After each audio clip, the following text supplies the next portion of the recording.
كونوي كنتي قال تسوال انت مازالتي في سون فرونتيير الزول انسوفيسون جمال الدين منصار انسوفيسك. لا سامك صحيح ميرسي. يعني سيون الفرح ذا مقران ساقي يدمنا لغيدك سي تمزي اني ميوسال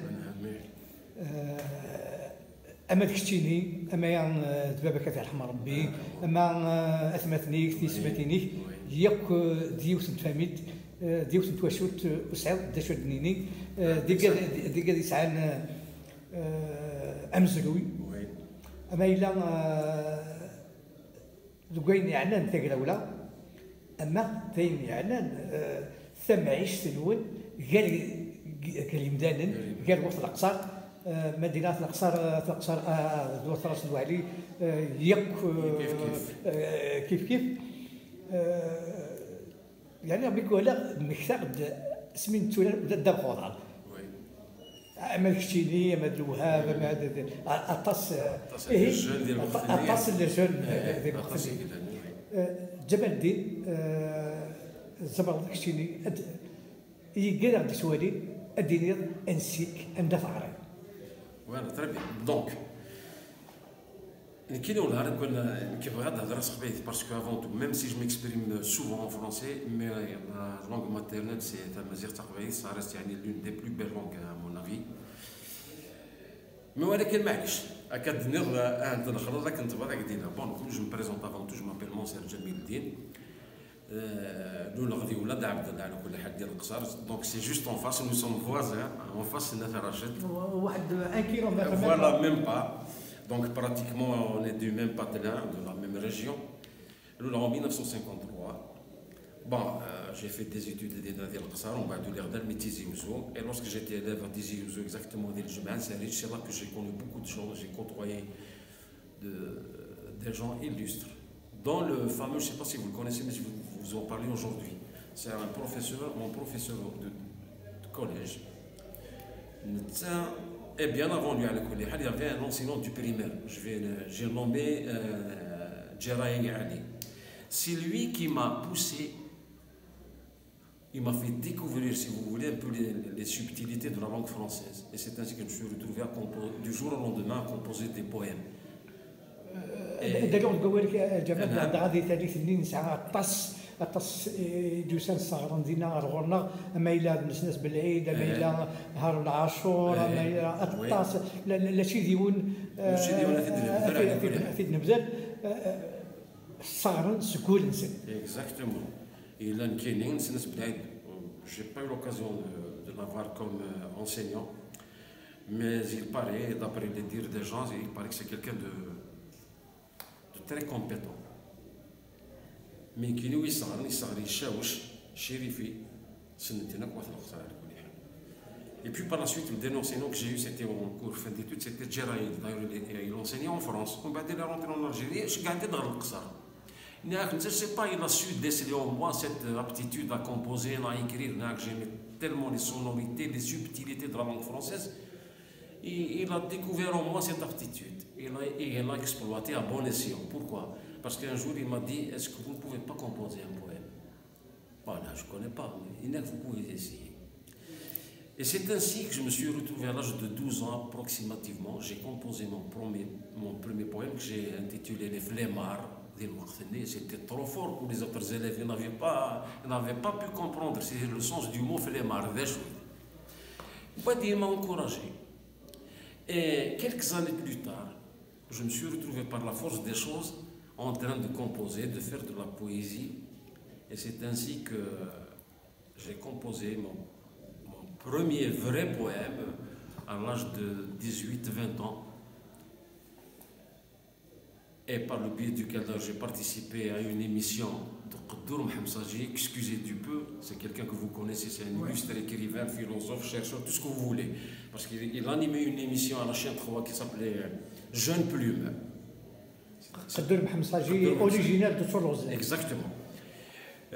Donc moi je connaissais de toute façon, je lui ai envoyé mon poème, il l'a lu, il lui a plu, et c'est lui-même qui a déclamé les vers de ce poème d'une façon magistrale. C'est normal, c'est Qaddour Mhamsaji, c'est quelqu'un, c'est un monstre sacré de la langue française.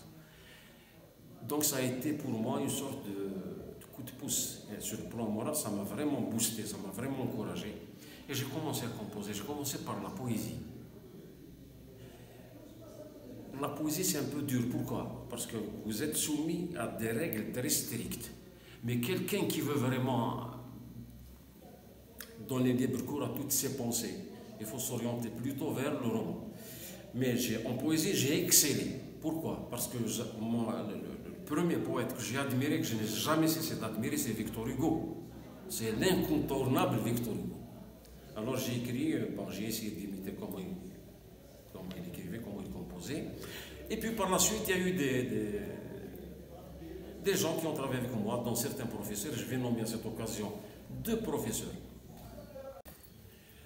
Je vais nommer donc à cette occasion un professeur qui est actuellement docteur en langue anglaise et la fac centrale, c'est M.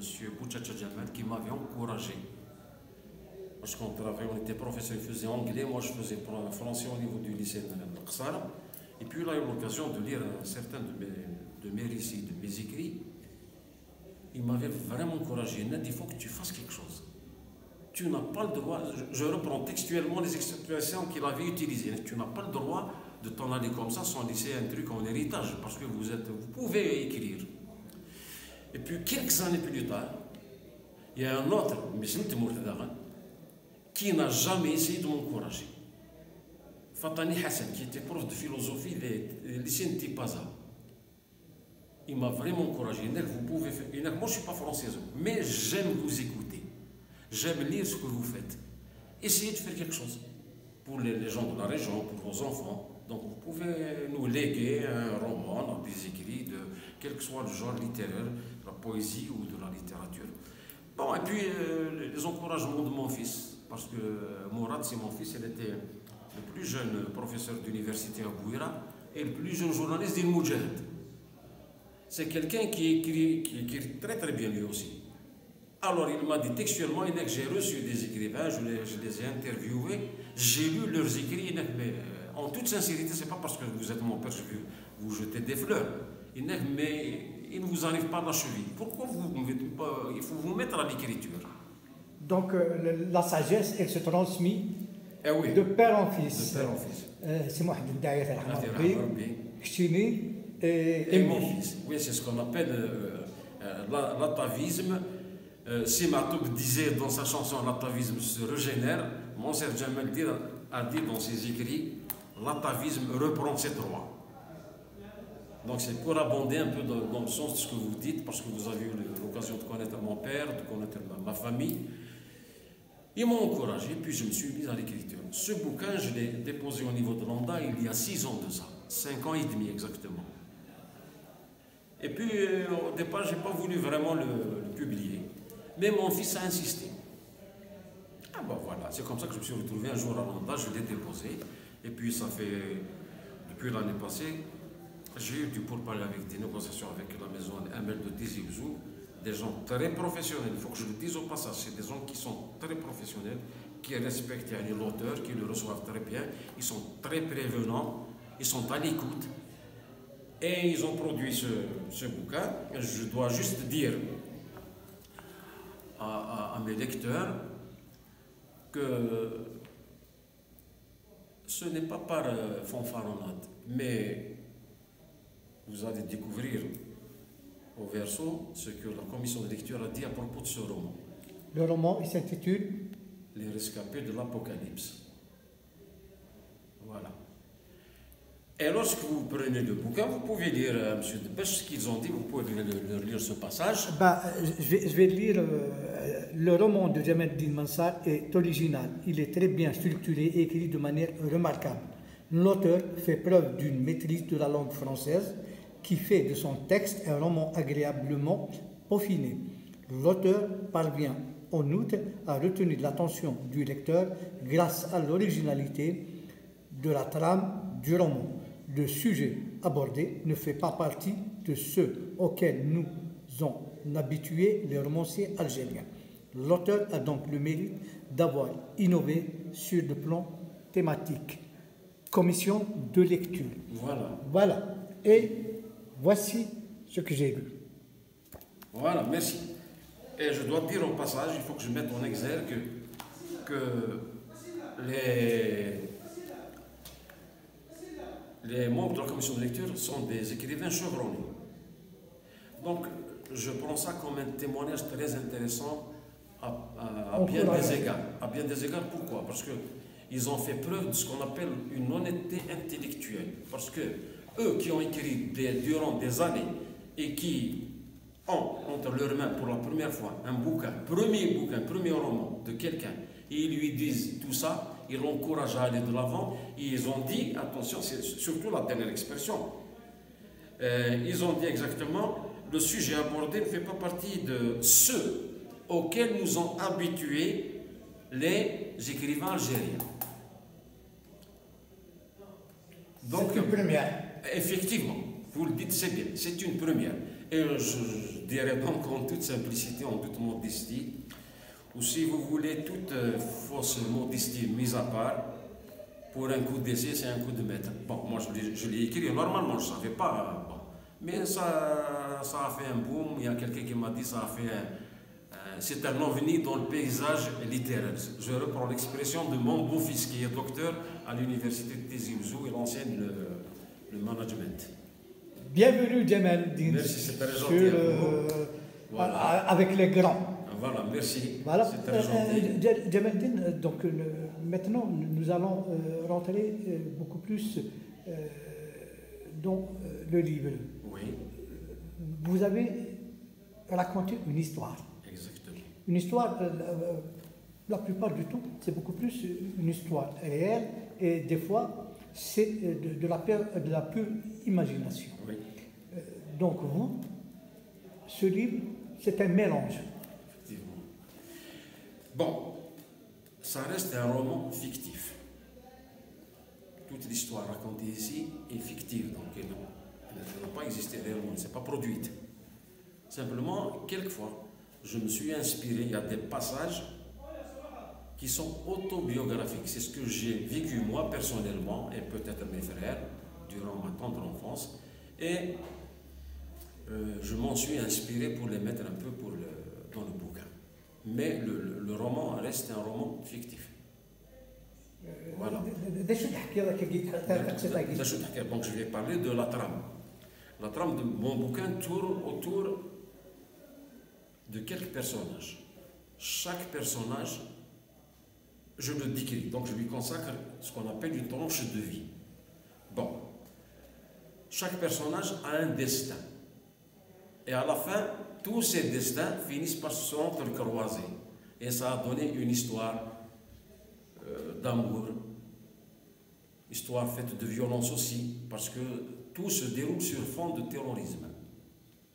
J'ai parlé un peu d'une certaine société paupérisée parce qu'il y avait du chômage, il y avait de la violence. Les gens ne travaillaient pas assez, ne mangeaient pas assez, donc par extension, ils étaient pauvres. Et tout ça sur fond de terrorisme. Ils avaient peur. Donc c'est pour vous dire que j'ai là tous les ingrédients pour décrire des situations très difficiles qui ont été vécues par l'ensemble des citoyens, enfin par le citoyen lambda, par ce qu'on appelle le commun des mortels, quoi. Il y a eu des hauts et des bas, et les gens étaient confrontés vraiment à une situation très critique. C'est la raison pour laquelle j'ai appelé mon bouquin les rescapés. Les rescapés, c'est des survivants. De l'apocalypse. Exactement. L'apocalypse, il a deux significations. Une signification strictement religieuse, qui fait allusion à la fin du monde, et une signification purement sociale, parce que les gens étaient confrontés à la paupérisation, ils étaient pauvres, il y avait la malvie, le mal-être. Donc tous ces facteurs, ces paramètres à caractère négatif étaient conjugués d'une façon peu courante. Donc, en général, vous avez résumé la situation sociale de l'Algérie. Effectivement, c'est bien dit. Donc, c'est une situation sociale, politique et économique. Et évidemment, sans oublier ce que les gens appellent la décennie noire et que moi je refuse, puisque je rappelle, il y a une double décennie. Ce n'est pas une seule décennie. Il y a une double décennie noire. Donc, parce que le terrorisme a existé durant au moins 20 ans. D'ailleurs, jusqu'à présent, il y a des foyers terroristes qui persistent encore, de petits foyers. Donc, j'ai essayé de mettre en évidence, en exergue, tout ce que le citoyen algérien a vécu. Voilà. Merci Djamaldine pour votre franc-parler, un franc-parler que vous avez hérité de votre père. Voilà, effectivement, puisque vous avez eu la chance de le connaître, donc il n'y a pas mieux que vous pour rendre un jugement pareil. Voilà, puisque vous avez eu la chance de connaître tous les membres de la famille, à partir du père. Avec qui j'avais de très très bonnes relations. Exactement, il m'en a parlé, oui, je sais. Même s'il y avait une différence d'âge, mais quand même, il était proche, beaucoup plus des jeunes, que, en tout cas, lui, il fréquentait toutes les classes sociales et tous les différents âges. Exactement. Djamaldine, merci. Je vous en prie, je vais finir. Je ne dois pas finir sans vous remercier. Monsieur Debache,